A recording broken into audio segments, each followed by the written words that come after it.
स्वागत है। मैं हूं आरफा खानम शेरवानी।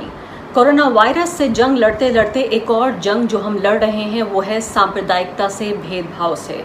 और इसी तरह का एक मामला सामने आया है मध्य प्रदेश के बैतूल का, जहां पर दीपक बुंदेले नाम के एक व्यक्ति जो कि पेशे से वकील हैं, उनके साथ मार्च के महीने में मारपीट की गई पुलिस के जरिए, क्योंकि उनकी एक बड़ी सी दाढ़ी है, उनकी पहचान अलग मानी गई। उनको समझा गया, पुलिस ने समझा कि शायद वो मुसलमान हैं। हमारे साथ दीपक बुंदेले मौजूद हैं, जिनसे हम पूरी कहानी को समझने की कोशिश करेंगे। दीपक ने एक वकील होने के नाते और एक जागरूक नागरिक होने के नाते फौरन ही इस मामले पर मुकदमा दायर किया और अब इस मुकदमे को वापस लेने की बार बार उनके ऊपर दबाव डाला जा रहा है। यहाँ हैरानी की बात यह है कि दीपक से पुलिस वालों ने बाकायदा ऑन रिकॉर्ड, हमारे पास ऑडियो मौजूद है, वो ऑडियो भी हम आपको सुनवाएंगे, वो आवाज़ जिनमें उन्होंने कहा है कि गलती हो गई हमसे, हमने आपको मुसलमान समझा था इसलिए आपके साथ मारपीट की गई। मैं दीपक से सबसे पहले यही जानने की कोशिश करूंगी कि क्यों दीपक ने ये समझते हुए कि उनकी गलत पहचान की वजह से उनके ऊपर हमला किया गया, क्यों नहीं वो इस बोझ को उतार देते और क्यों वो अब इसको आगे ले जाना चाहते हैं, क्यों इस मुकदमे को कह रहे हैं सुप्रीम कोर्ट तक ले जाना चाहते हैं। दीपक, आपका बहुत बहुत स्वागत है। सबसे पहले मैं आपसे ये जानना चाहती हूँ कि पूरा मामला क्या था 23 मार्च का और अब इस मामले पर क्या हो रहा है? जी अरफा जी, मतलब 22 मार्च को जनता कर्फ्यू था। 23 मार्च को ब्लैंक था, कुछ नहीं था, 144 लगी हुई थी शायद बैतूल में। अब और उसके बाद जो लॉकडाउन उसके बाद चालू होता है, तो मुझे आसार थे कि ऐसा कुछ हो सकता है। और मैं मतलब 15 सालों से बीपी का मरीज हूँ, डायबिटिक है मुझे। मैं दिन भर में मतलब लाइफ सेविंग ड्रग्स के बिना मैं 2 दिन नहीं जी पाऊंगा। मैं गंभीर रूप से बीमार आदमी हूँ। तो मैं गया, मेरे घर से 200 या 300 मीटर दूर कुछ पुलिस वालों ने मुझे रोका। कहाँ जा रहा है?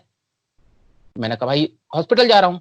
मैं अकेला था, पैदल जा रहा था, क्योंकि मुझे पता था कि भाई रास्ते में कुछ पुलिस रोक रही है, इसलिए मैं गाड़ी लेके नहीं गया, अपनी बाइक लेके नहीं गया। तो कहाँ, उन्होंने पूछा कहाँ जा रहा है? मैं अस्पताल जा रहा हूँ। क्यों जा रहा है? मतलब भाई हॉस्पिटल जाना है, डॉक्टर को दिखाना है। बोले पहलवान दिख रहा है, घर जा। मैंने कहा भाई आपके दिखने से नहीं होता, डॉक्टर सर्टिफाइड करेगा पहलवान हूं कि नहीं हूं। उतने में किसी ने मुझे एक तमाचा मार दिया। और फिर मैंने भी थोड़ा आक्रोश में कहा, बोला आप कानून को अपने हाथ में मत लो, अगर आपको करना है तो मुझे पे 188 कार्रवाई कर लो, कोर्ट में सबको निपटा दूंगा। इस तरह से मैंने भी कहा, तमाचा पड़ गया जब मुझ पे। तो उसके बाद उन्होंने सभी के सभी मतलब जितने लोग तैनात थे उसमें अधिकतर 8, 10, 15 लोग मुझ पर टूट पड़े और भयंकर बुरी तरह से पिटाई की मेरी। मतलब मेरे कान का एक पर्दा फट गया शायद, अभी भी उसमें से सुनने में दिक्कत है मुझे। मतलब वो 23 मार्च के बाद 2 महीने होते आ गए और मैं डायबिटिक हूँ, इसलिए कोई भी इंजरी रिकवर हो रहा है, लेकिन ऐसा पूरा रिकवर नहीं हुआ। बहुत धीमे भर्ती है मेरे लिए, मेरे मेरे जिस्म में। दीपक, ये बताइए कि आपको ये कैसे पता चला कि आपकी धार्मिक पहचान जो आपकी है उसको न समझ के आपको एक मुसलमान माना जा रहा था, इसलिए आपकी पिटाई हुई, ऐसा क्यों कह रहे हैं आप? देखिए, मतलब मसला ये है, मैं नहीं कह रहा ये।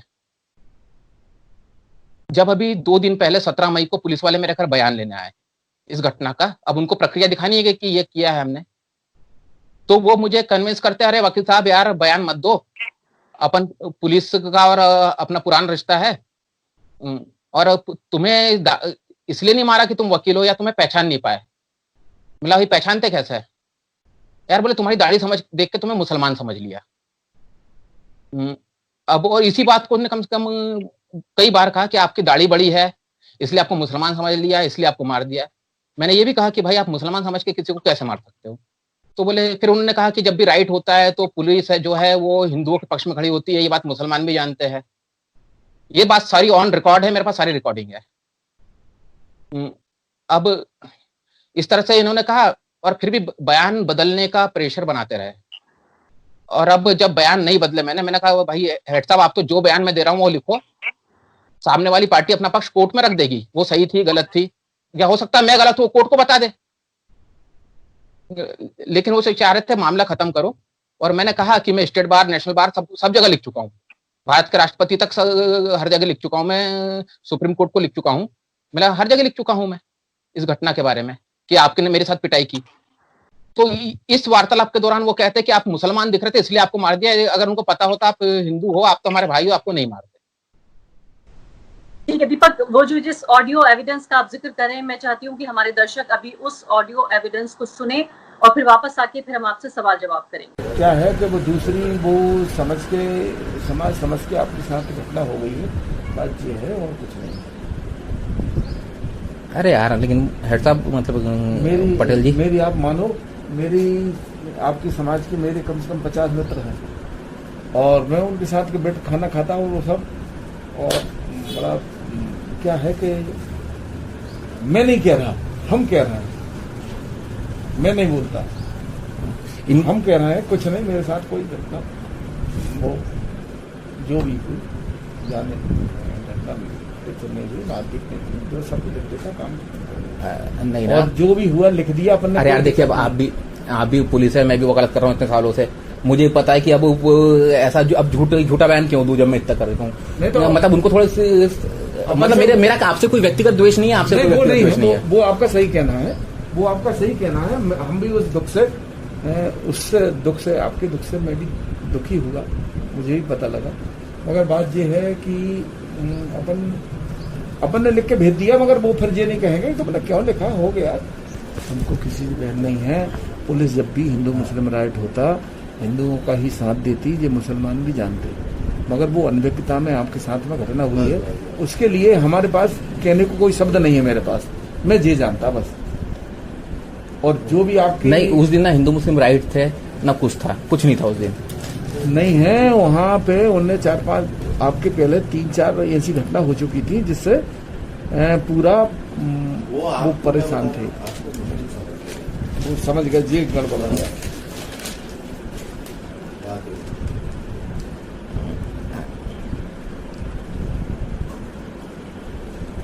तो क्या आप कह रहे हो मुसलमान समझ के मार दिया मुझे? हाँ वो घटना हुई, क्योंकि वो हाँ दाढ़ी तो मेरी कब से बड़ी है, कभी हाँ, कटी नहीं है। वो इस कारण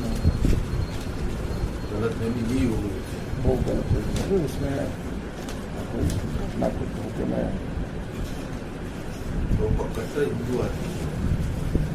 दीपक ये बताइए कि जब आपको ये पता चल गया कि ये हमला आपके ऊपर नहीं था बल्कि ये एक तरह से एक मिस्टेकन आइडेंटिटी का या एक तरह से भूल हो गई पहचान में, तो फिर इस मामले को आप क्यों आगे लेके जाना चाहते हैं? जब ये आप पर हमला नहीं है, मुसलमान मान के किया, आप मुसलमान नहीं है, तो क्यों आपको लगता है कि इसको आगे बढ़ाना चाहिए बात को? मैडम ये बहुत दुखी करने वाला सवाल है।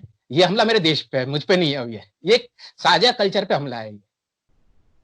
जो हिंदू और मुसलमान का कल्चर है, ये उस पे हमला है दाढ़ी देख के। तो